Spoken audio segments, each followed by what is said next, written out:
Defense News. It's proudly sponsored by Navy Federal Credit Union. If you're a member of our nation's armed forces, the Department of Defense, or if your family is, we'd be proud to serve you too. On this week's episode of Defense News Weekly, a senator on a push to address the problem of military hunger, and a bombshell development in the fire that consumed an amphibious assault ship as charges are brought against a sailor. Plus, the latest from this year's Sea Air Space Conference. Defense News Weekly was on the ground to cover the annual defense event. And an update on the future of the ill-fated JEDI contract. Also, can nanotechnology deliver a new type of material that is both stronger and lighter than the current body armor? We talked to the scientists behind the project. With the latest news and analysis from the Pentagon to the platoon, this is Defense News Weekly.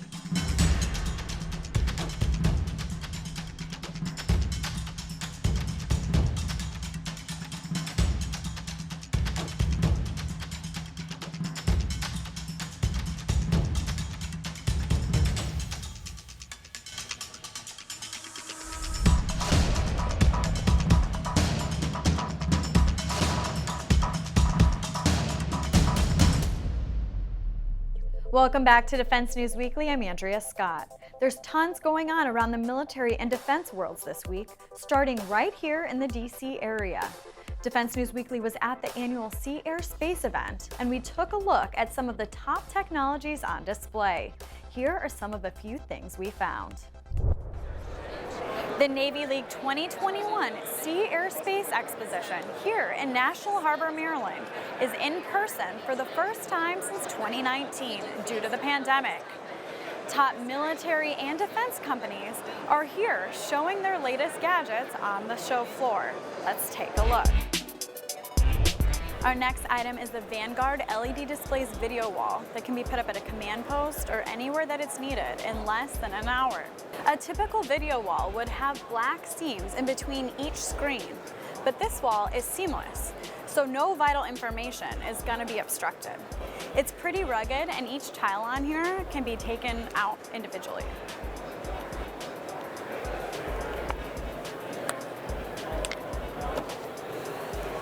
There's a lot more to see here at Sea Air Space. Let's see what's next. The ocean is massive, and this sail drone is helping. Everything from mapping the ocean floor to drug interdiction. You can put on sensors for any mission, and they're run here by solar and turbine. And what you see here is an actual sail that runs the entire drone. Let's see what's next. So we're here with Jenny. She is a Coast Guard canine dog, and she's here in her new helmet, Canine Helm. She's had it for about 2 or 3 years. She's only about 4 years old herself, but she'll wear that when she jumps out of helicopters. They use the GoPro to see from her point of view what she sees, but it quite literally protects her from bombs. And as we heard from the Coast Guardsman, she walks into things quite literally because her head is protected, and she knows she's the star of the show here at Sea Air Space today. In May, Teledyne bought out FLIR, but they still have all of the same great optics, including this 11-inch, which can see in infrared, daylight, and low light. And that's just a taste of some of the technology here at Sea Air Space. Thank you so much for joining us. While at Sea Air Space, we caught up with military tech reporter Andrew Eversden to talk about the JEDI contract cancellation and what we can expect as a replacement. So you've been hearing about the JEDI contract for several years, and it was abruptly canceled last month. What happened? The Pentagon has finally canceled its Joint Enterprise Defense Infrastructure Cloud contract. It's been controversial for several years now, and after protests from Amazon Web Services of an award to Microsoft in October 2019, and a court case that has drug on for almost 2 years, the Pentagon has finally canceled the JEDI Cloud and is replacing it with a new capability. So what is that new capability? The new capability is called the Joint Warfighting Cloud capability. It's going to also be a contract worth billions of dollars. It's going to have multiple cloud awardees. So the Pentagon plans to do direct awards to Microsoft and AWS.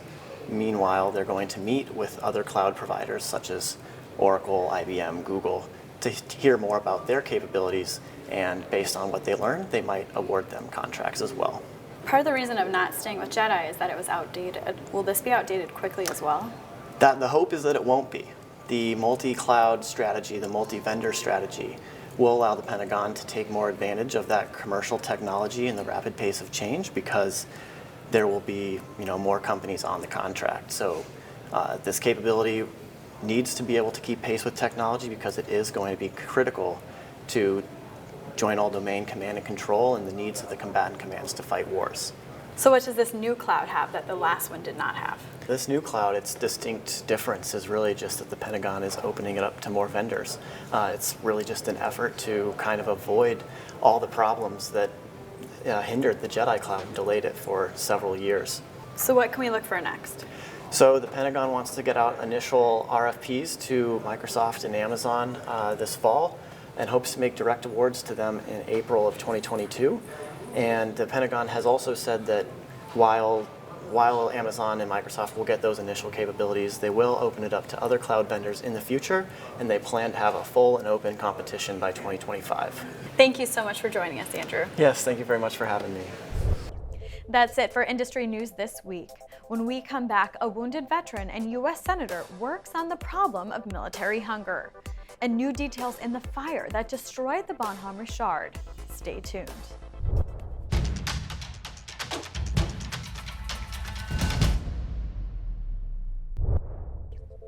Welcome back. Illinois Democratic Senator Tammy Duckworth is one of the most high-profile veterans on Capitol Hill. As this year's defense funding bill works its way through Congress, she's intent on including legislation to attack the problem of military hunger. Capitol Hill Bureau Chief Leo Shane talked to Duckworth about that and other issues.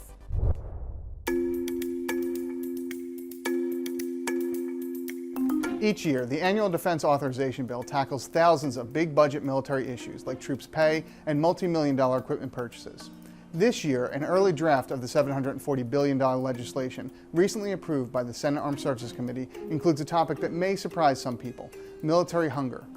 A recent survey from Blue Star Families found that 14% of active duty enlisted service members faced problems with food insecurity within the past year.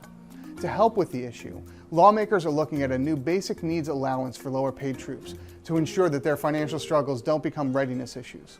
I recently spoke with Illinois Senator Tammy Duckworth, a member of the committee and one of the champions of the idea, to find out more about it. What the bill does, it would require the DoD to create a basic needs allowance for service members who are below the 130% threshold of federal poverty guidelines, and that will help them assist with basic necessities, particularly food. It basically puts into law or codifies a modified version of the bill that Senator Blackburn and I introduced earlier this year, the Military Hunger Prevention Act. I think the thing here is, if you talk to Americans and you told them that there were military families who were hungry and couldn't get the help that they need to put food on the table, they would be not only astonished, but horrified to find that out. Even if they are facing financial problems, most troops cannot qualify for food stamps or other financial assistance because their military benefits exceed income thresholds for that support. Duckworth said that's unacceptable. Our troops should not qualify for SNAP. Our men and women in uniform should not need SNAP. And so we have to provide them with the resources. So yes, it's about the pay raise, but it's also about making sure that they have the food to feed their families, for crying out loud. I mean, this is also part of the work that I've been doing, everything from leave for military families, better childcare for military families, food for military families. I just think Americans have no idea how much American families, military families, live on the brink, especially and if you're young and you're lower end of the enlisted scale and you have a wife and a child, you are potentially you're below the poverty line, and frankly they shouldn't be. Related to the family support, the bill also includes 12 weeks of parental leave for all service members. Duckworth said that's important to make sure military families are being treated the same as other federal employees. The key thing was to say that this just makes it uniform across the board, and the fact is that it puts our servicemen and women on a different scale than other people who work for the federal government. Because if you have a two service member family, then only one person can take leave. Whereas if you are in if you are a service member and your spouse works as a GS employee, they can take the full leave and you can take the full leave. So it really treats our military families differently and at a deficit to other families that work for the federal government, for example. And frankly, this is something that if you look at all the studies and if you talk to the military advocacy groups, they all say the same thing. Time with family is one of the top 3 reasons why people say they're leaving the military. And so in order to retain the troops that we want, we need to have, just sensible common sense policies. And this is one of them. And this is, this will codify it. This will make it even across all of the services. And it puts them on par with their other federal employees. And Duckworth has been pushing for months for legislative action to make sure Guard and Reserve troops get paid the same as their active duty counterparts for identical training required for their jobs. That provision was also included in the draft. It's fundamentally unfair, and we're losing. We'll lose people. I was talking to General Hokinson, the director of the National Guard, and it was funny because I called to tell him that the provision passed, and he said, "Tammy, I literally was in a Black Hawk flying with some folks in Colorado with out at where they're fighting fires, or wherever he was, where they're and he said, and I told them that you were working on this and that you were former guardsmen, and they said, well, she knows what we're going through then. And he said that the instructor pilots and all of the folks at the unit told him, this will keep people in the Guard. This will keep people serving because they will, they will continue to face the burdens if they know they're being treated fairly and equally with their active duty counterparts. So we just got to stop treating Guard and Reserve forces like they're some sort of JV team when they've shown that they are a vital part of our military readiness. But for those priorities to become law, the annual authorization bill will have to survive months of negotiations with Senate and House lawmakers. One of the more controversial aspects right now are plans by Duckworth's committee to raise defense spending by about $25 billion, more than what the White House has asked for. The senator says she supports the plan and thinks it will pass. I think it'll make it through. I don't know why people think it's so surprising when during the Trump administration, we returned budgets that were higher than what the administration proposed. So this is actually, as far as I've been in the Senate and voting on NDAA, we've always returned a budget that was more authorized than what the administration requested. So to me, this is sort of like, why are people surprised? This is what we have always done. And frankly, with the tempo that our military has been going through, I think that they need this extra money so that they can and also take care of our troops. Right now, these bills are still in the discussion phase, months away from becoming law. Work on the annual defense authorization bill will continue when Congress returns from summer break in September. For Military Times, I'm Leo Shane. Thanks, Leo. And next, the investigation into the origin of the fire that destroyed an amphibious assault ship took an unexpected turn recently. Navy Times' Jeff Zazulowicz has more. We received some big news this week in the case of the Bonhomme Richard fire. In July 2020, while the ship was undergoing maintenance in San Diego, the amphib caught fire and burned for more than 4 days. The Navy sold it to a scrapper earlier this year because the damage was so extensive that they didn't figure it was worth the cost to resurrect the ship. A federal search warrant unsealed in a California court this week reveals for the first time that the sailor suspected of starting the blaze is seaman apprentice Ryan Sawyer Mays. He's a 20-year-old who had previously attempted to undergo SEAL training but had washed out after about 5 days in. According to this warrant, a sailor saw Mays walking down into the lower V storage area of the ship with a bucket mere minutes before the fire was called away on July 12th. Mays told NCIS investigators that he was innocent and that he didn't start the fire and that people were setting him up. The Navy announced last week that it was charging a sailor from the Bonhomme Richard with arson and hazarding a vessel in connection to the fire aboard the ship. A defense official told us today that Mays is the sailor that the Navy is charging. According to what Navy brass told us last summer, the fire is believed to have started in the rear lower cargo hold of the ship, and then winds off the bay in San Diego there helped spread it up through shafts and passageways until it basically engulfed the entire ship. During the 4-day inferno, temperatures at times reached 1,000 degrees within the ship. After the fire had burned for days and firefighters finally extinguished it, a tour of the upper and lower V storage areas revealed that several firefighting stations appeared to have been tampered with, and an officer told investigators it appeared that tampering was intentional. Hoses were not hooked up to firefighting stations, and that same officer told investigators that a few months before, they had found cut fire hoses at other parts of the ship. Much remains to be known about May's alleged culpability in the starting of the fire, how it spread, and then many, many other factors. The Navy has yet to release any of its investigations into the mishap, which is believed to be one of the worst peacetime ship losses in the Navy's history. For Navy Times, this is Jeff Zazulowicz.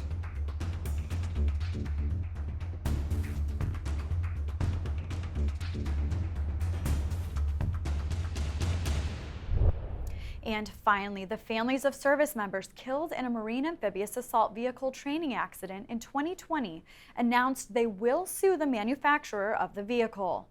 In a press conference recently, lawyers for the family members said they would sue BAE Systems over the accident, citing an alleged design flaw in the top cargo hatch. They were kids, and they were put in a death trap. And death trap is it's not a dramatic word that I'm making up. Death trap is a word that was used at the congressional hearings to describe this vehicle, which they died in. Family members were also on hand to address the accident. Why is my son gone? Why was he not kept safe? And that's all for your military news this week. When we come back, it's your latest finance tips in this week's Money Minute.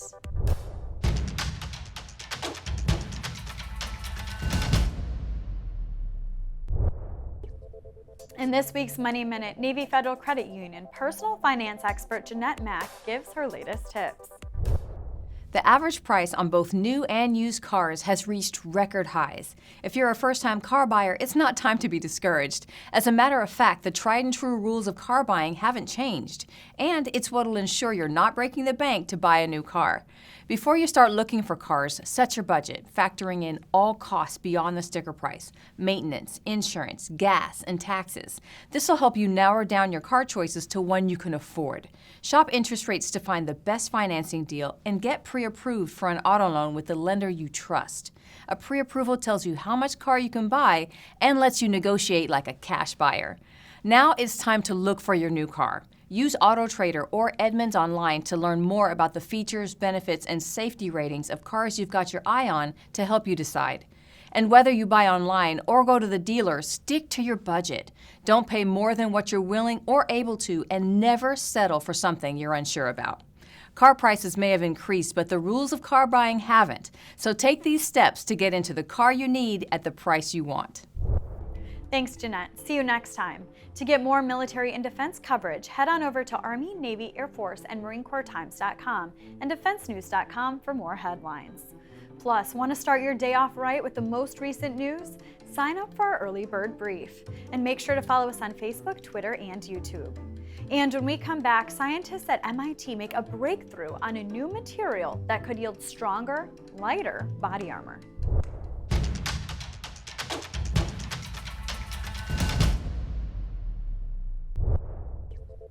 Welcome back. If there's one thing troops know about body armor, it's that it's a lifesaver. But man, is it heavy. A recent breakthrough in nanotechnology by Army-funded researchers promises to lead to new material that could be the basis of lightweight body armor or other ballistics protection. Reporter Todd South has more.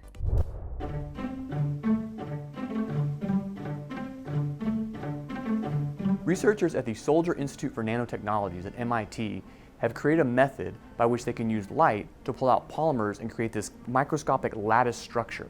That structure creates a stronger and more resistant type of material that actually at a very, very tiny level is stronger than steel and even Kevlar, which is used in most body armor and helmets today.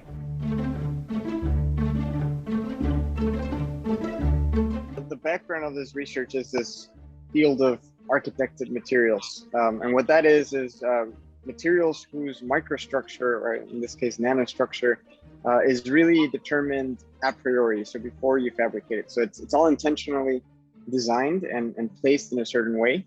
And over the last decade, we've seen a lot of progress in this field. We've been testing and making these new materials with different architectures and seeing these very novel properties such as high stiffness, high strength, but also extremely low weight. You start off with a substrate, which in our case is just a silicon chip, and then you put a drop of a photoresist or your resin. And then this laser, you can actually tightly focus it at a very small nanoscale spot. And wherever this spot gets traced, you locally solidify. So that's how we make our 3D architectures. We simply trace this voxel or this small focal point throughout this drop of the photoresist. Once we solidify what we're interested in solidifying, then we wash off the photoresist that we did not polymerize. And that leaves us with our polymeric structure. We first start with a design in a computer. And we design this three-dimensional geometry that then we can repeat infinitely or however many times we want, depending on how big we want to make this material. And it is exactly these different shapes, these different architectures, what give rise to these novel mechanical properties. So once we have this computer-aided design, what we do is we input it in one of our nanoscale 3D printers, which is actually called a 2-photon lithography process.